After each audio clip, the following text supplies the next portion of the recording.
we stumbled across one of those neat opportunities. The sign said dead end ahead, but we went to check it out, and of course we came across this nice little river crossing opportunity. But there's a few things you should know and think about before you just go rushing into your first or one of many river crossings. And a couple of them to start out with are, how hot is your engine, both the engine of the motorcycle and your brake calipers actually, as you arrive to this point? You know, if it's by chance glacier fed river or something that's really cold, you got ultra hot brake calipers, a hot engine. If you sat here and talked for a little while and let it idle and things like that. I can't cite any specific examples. There are those stories out there, and we do know that brake rotors can warp in vehicles from hitting cold puddles and things like that. So it's probably a good idea just to stop for a second, evaluate the situation, let your bike cool down and things like that before you go rushing into some cold water. And you know, speaking of evaluating the situation, the river, you can't necessarily see how deep it is from a distance.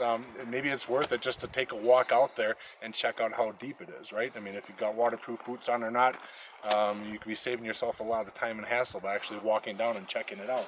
So take an actual walk and see for yourself. We're in luck. No major drop off in this river. Should be no real problem because I know where the air intake is on the motorcycles that we're riding. Shouldn't be a problem to cross this river.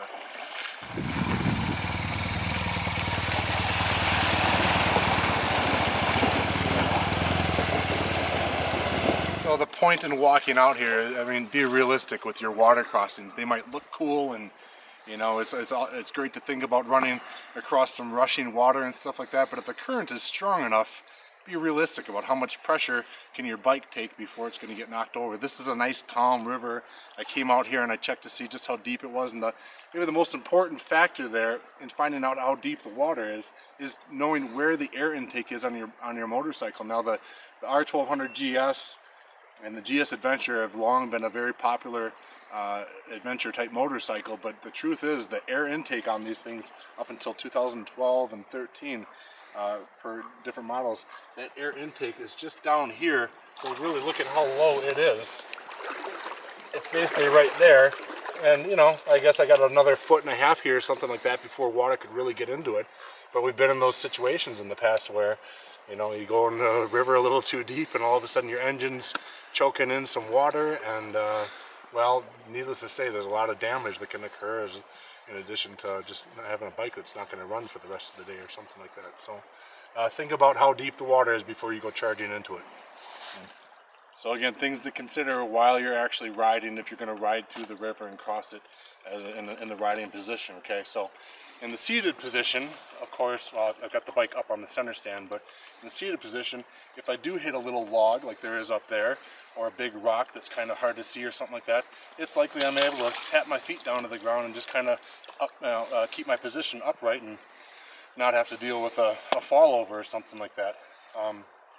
On the flip side, your vision about what is ahead and in the water probably isn't as good when you're down low like this versus being in a standing position. Now up here, oh yeah, I can see there's a bunch of dead fish and a couple of rocks and this log up ahead and things like that, but weigh those options and the benefits and the pros and cons, so to speak, just like we have in our white paper that you can download from the website about your sitting position versus the standing position, you know, the pros and cons of each one. So think about these things. It looks cool, right? The standing position, doing the Dakar, going through the water, but is it really the best thing to do? Because again, if I hit this little log up here or something like that, I can't reach the ground to keep myself upright. You got to be in the seated position to do that.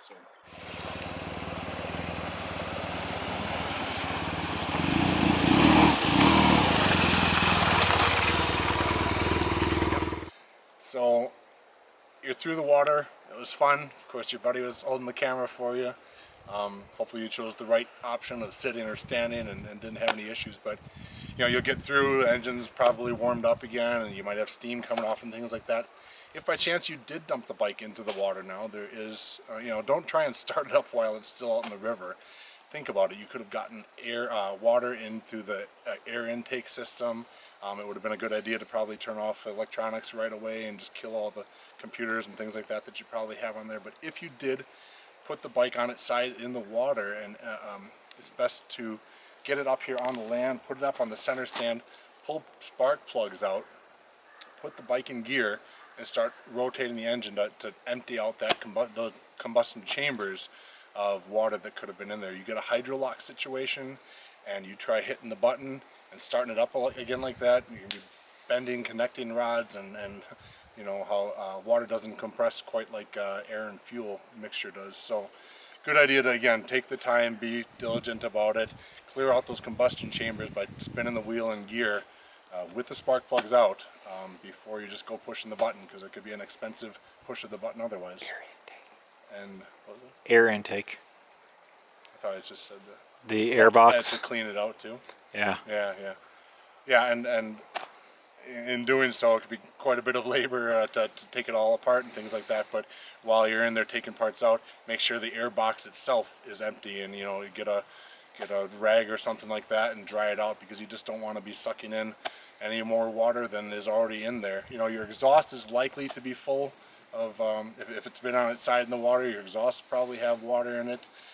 Yeah, it's not ideal, but that should blast out the back once you got it running. The main thing is, though, to not try starting it if the combustion chambers are perhaps full of water, because that'll be an expensive mistake. So another point, you know, if you were upright through the water and didn't really dump the bike, you're probably just fine. But if you did put the bike underwater, remember that brake fluid is hydrophilic. It wants to absorb water. So think about things like your reservoirs. Could they have gotten some moisture in through there or through any of the lines or anything like that?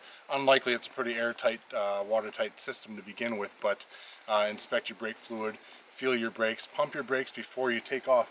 Remember, when you're coming out of the car wash, your brakes don't quite, with a car here, your brakes don't quite work like they would when they're dry. So before you go taking off into traffic or something like that, think about these things, think about your brakes, and think about safety.